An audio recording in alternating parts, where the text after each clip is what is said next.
and seeks hatchet, bar, and crow, and smote upon the planks above and loose the plots below. Meanwhile the Tuscan army, right glorious to behold, came flashing back. Among new daylight, ringing surges bright and abroad. See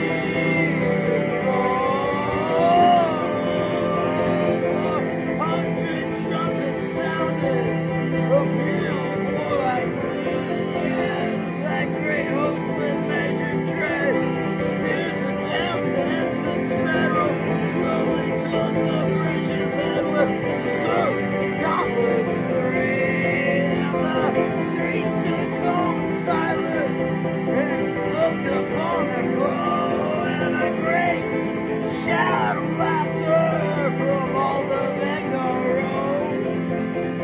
And four three chiefs came spurring for that great deep array. To earth they sprang, their swords they drew, and lifted high their shields and flew to win the narrow way.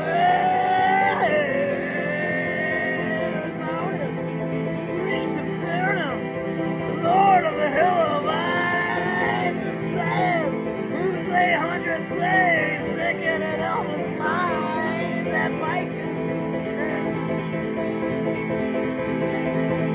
Vikings slunk Lucian, vassal peace and war, who led the fight his own powers of that great crowd were girt with towers, the fortress of the Quine of Flowers of the Vale, waves of north.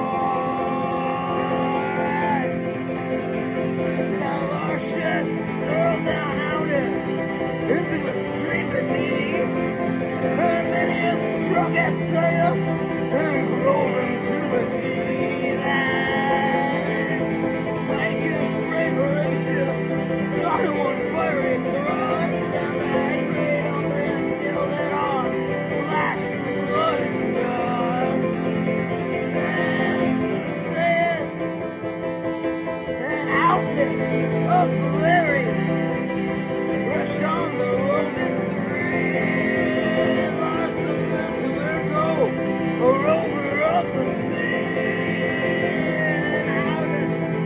and Iris of Alcinium, who slew the great wild boar who had his den among the reeds of Cosa's bed, who wasted fields and slaughtered men along Albanian shore.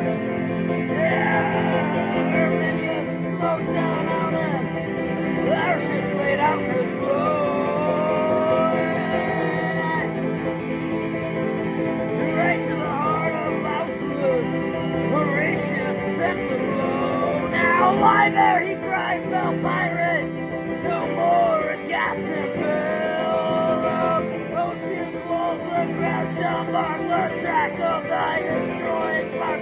No more companions, I shall fly with earth thrice to woods and caverns when they spy thy thrice accursed sail. Now, no sound of laughter was heard among the foes. A wild, wrathful clamor from all the vanguard rows, and six spears length from the entrance halted the deep array, and for a space no man came forth to win the narrow way.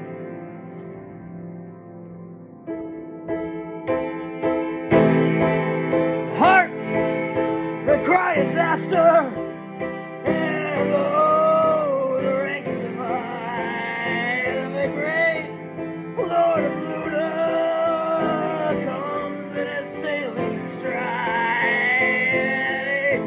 He smiles on those bold Romans, a smile serene and high, and he eyes those trembling Tuscans and scorn is in his eye. Quoth he,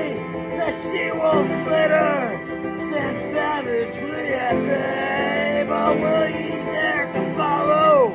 If Astor clears the way, then whirling up his broadsword with both hands to the height, he rushed against Horatius, and he smote with all his might. With shield and blade, Horatius right deftly turned the blow, and the blow no turn came yet to the eye. Missed home, but gashes thigh. The Tuscans raised a trifle cry when they saw the red blood flow.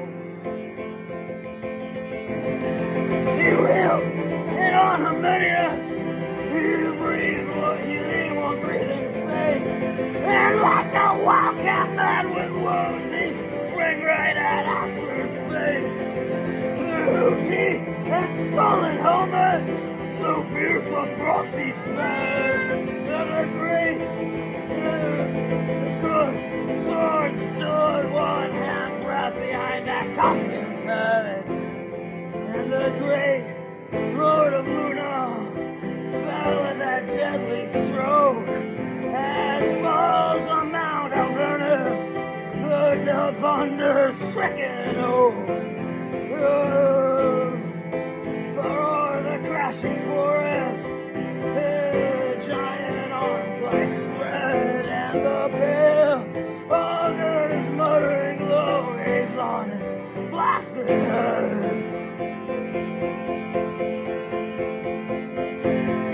On Astor's throat, Horatius right firmly pressed the heel, and thrice, no, 4 times tugged amain, ere he wrenched out the steel. Now see here, he cried the welcome, fair guests that wait you here.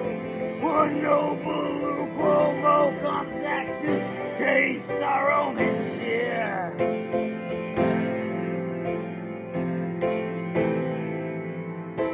At his haughty challenge, sullen murmuring, mingled rather than fear, shame, and dread along that glittering van. Nor lack not men of prowess, nor men of lordly race, all Etruscans noblest were gathered round that fateful place. But all Etruscans noblest their hearts sink to see, and the path, the bloody corpses, and the way of the darkness free. From the ghastly entrance, those bold Romans stood, all shrank like boys who unaware. Oh, Jesus, who shake like boys who unaware. Oh, Jesus, roaming the woods to start a hare, find a shim across the dark glare, growling low up their soul paralyzed amidst bone and blood.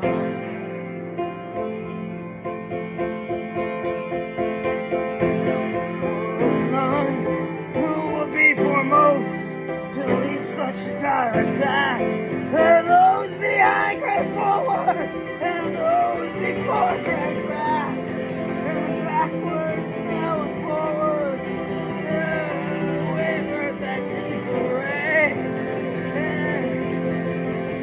and on the tossing sea of steel, to and fro the standards reel, and the victorious trumpet pealed as fitful wheel.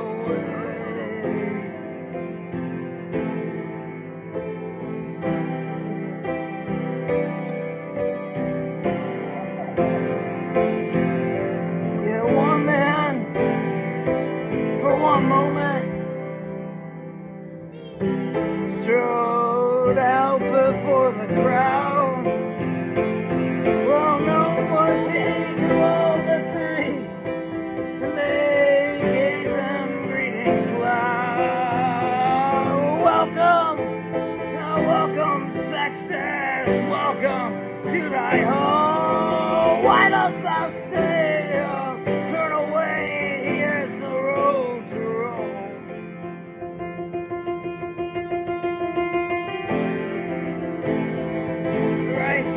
at the city.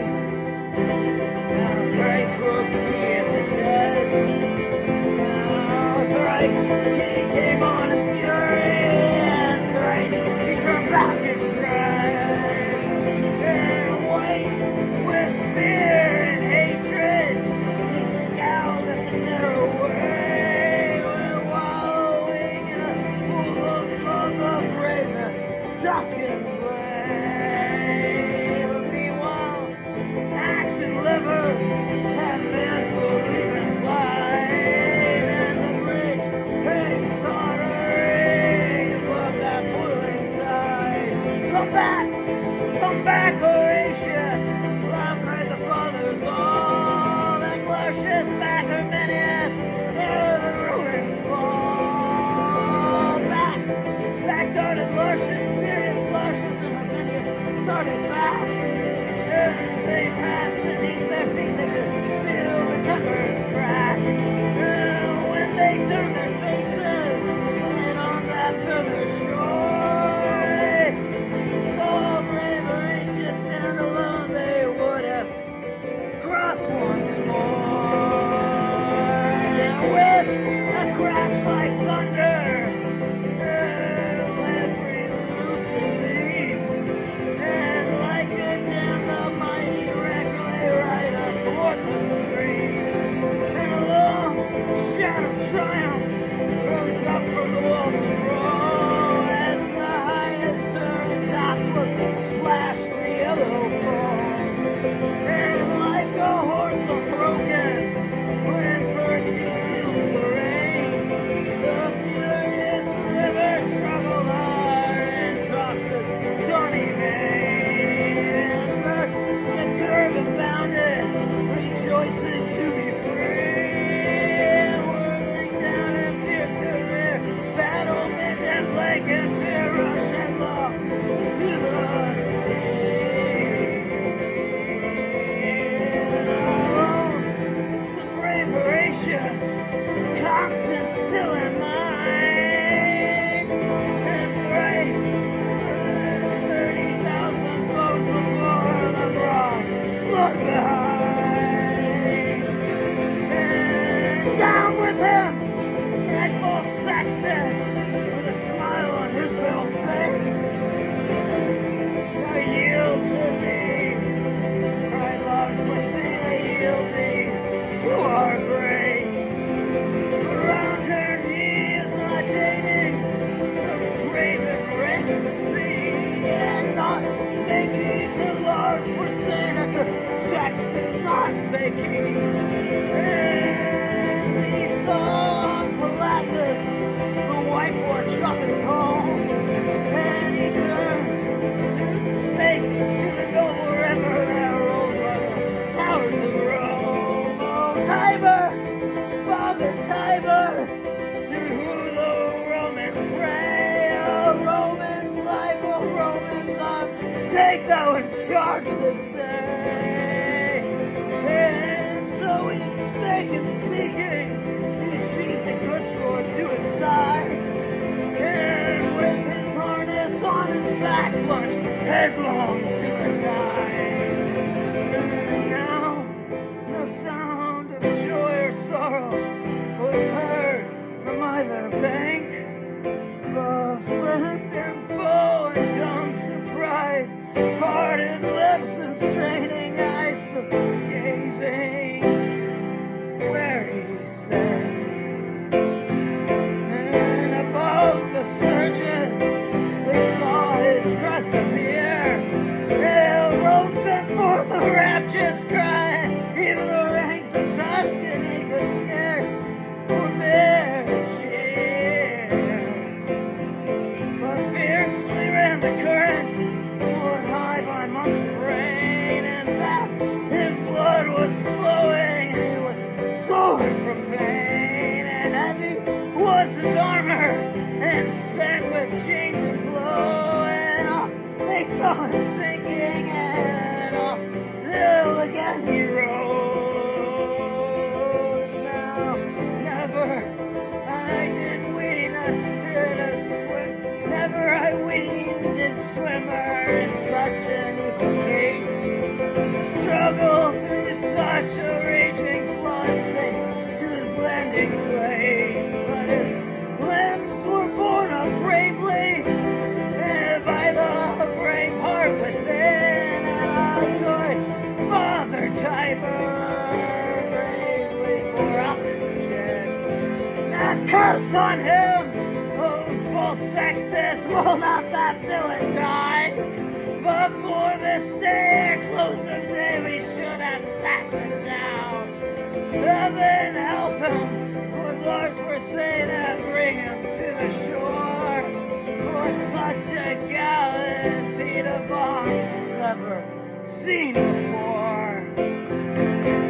And now he feels the bottom, now on dry earth he stands, and to round him throng all the fathers who press his gory hands. And now with shouts and clapping and noise of weeping loud, he enters by the river gate, borne by the joyous crowd. They gave him of the cornland that was the public right, as much as 2 strong oxen to plow from morn till night. And they made a molten image, and they set it up on high. And there it stands unto this day to witness if I lie. It stands in the comitium, plain for all the folk to see.